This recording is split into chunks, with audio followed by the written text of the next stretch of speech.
পরীক্ষার আর মাত্র 20 মিনিট বাকি, কিন্তু এখনো একটা কারণবশত আমাদের প্রশ্ন রেডি করা হয়নি। এদিকে ইব্রাহিম ভাইও দোকানে নেই, কি করব এখন? আসসালামু আলাইকুম রহমতুল্লাহ। আজ আমাদের প্রথম সেমিস্টার পরীক্ষার দ্বিতীয় দিন। মোটামুটি অন্য দিনের মতনই সকালে সবকিছু গুছিয়ে অফিসে চলে গেলাম। আজ আমার পরীক্ষা নেই, তাই একটু মনটা ফ্রেশ ফ্রেশ লাগছিল।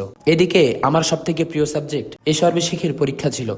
বাচ্চাদের প্রস্তুতি দেখে এবং তাদের লেখা দেখে বেশ ভালোই লাগছিল। আমি আবার পরীক্ষা নিতে নিতে অন্যান্য ক্লাসের বাচ্চাদের একটু খোঁজ নিতে গিয়েছিলাম, তারা কেমন লিখছে, পরীক্ষার কয়েকটা ভিডিও এবং কয়েকটা ছবি তুললাম। প্রথম শিফটের পরীক্ষা শেষ হতে হতে হঠাৎ বড় উস্তাদজি ফোন দিয়ে বললেন, আমাদের দ্বিতীয় শিফটের প্লে নার্সারির প্রশ্ন এখনো নাকি ফটোকপি করা হয়নি। দ্রুত সেগুলো নিয়ে বাজারে রওনা হলাম। বাজারে যেয়ে দৌড়ে ইব্রাহিম ভাইয়ের দোকানে গেলাম, কিন্তু ইব্রাহিম ভাইও দোকান রেখে কোথায় যেন গিয়েছে। একটু পর ইব্রাহিম ভাই আসলে তাড়াতাড়ি বললাম, প্লে নার্সারির এই কয় কপি আমার লাগবে। একটু পরে পরীক্ষা, কিন্তু এখনো আমার সেই প্রশ্নই রেডি হয়নি। ইব্রাহিম ভাইও তাড়াতাড়ি ফটোকপি করে আমার কাছে দিয়ে দিলেন। পরীক্ষার প্রশ্ন পেয়ে তাড়াতাড়ি রাস্তায় আসলাম, কিন্তু এই যে ছোট রাস্তায় বড় গাড়ি ঢুকিয়ে পুরো রাস্তাটা ব্লক হয়ে আছে। অনেকক্ষণ পর রিক্সা খোঁজাখুঁজির পর না পেয়ে একটা অটোতে উঠে গেলাম। তারপরও ভালো, খালি অটোতে একা একা তাড়াতাড়ি চলে আসতে পেরেছি। অটো থেকে নেমে কোন রকম অফিসে না ঢুকে আবার ক্লাসরুমে চলে আসলাম পরীক্ষার প্রশ্ন দেওয়ার জন্য। বাচ্চারা প্রশ্ন পেয়ে তাদের মতো লেখা শুরু করলো। অন্যান্য ক্লাসের মতো প্লে নার্সারিতেও হ্যান্ড রাইটিং এর প্রতি অনেক গুরুত্ব দেওয়া হয়। নার্সারির বাচ্চার কত সুন্দর হাতের লেখা। শুধু এ নয়, আমাদের প্রতিটা বাচ্চাই হাতের লেখার প্রতি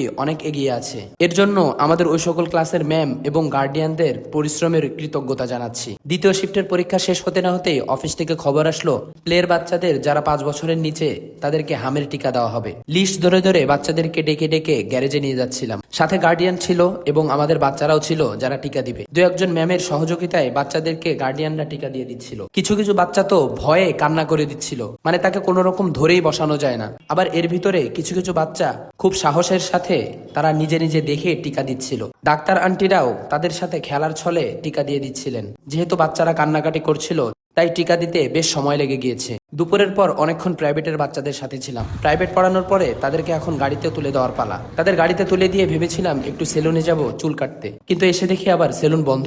পরীক্ষা এবং কিছুটা ব্যস্ততা হলেও আজকের দিনটাও বেশ আনন্দেই কেটেছে। আমার ভিডিও ভালো লাগলে অবশ্যই পাশে থাকবেন। আসসালামু আলাইকুম রহমতুল্লাহ।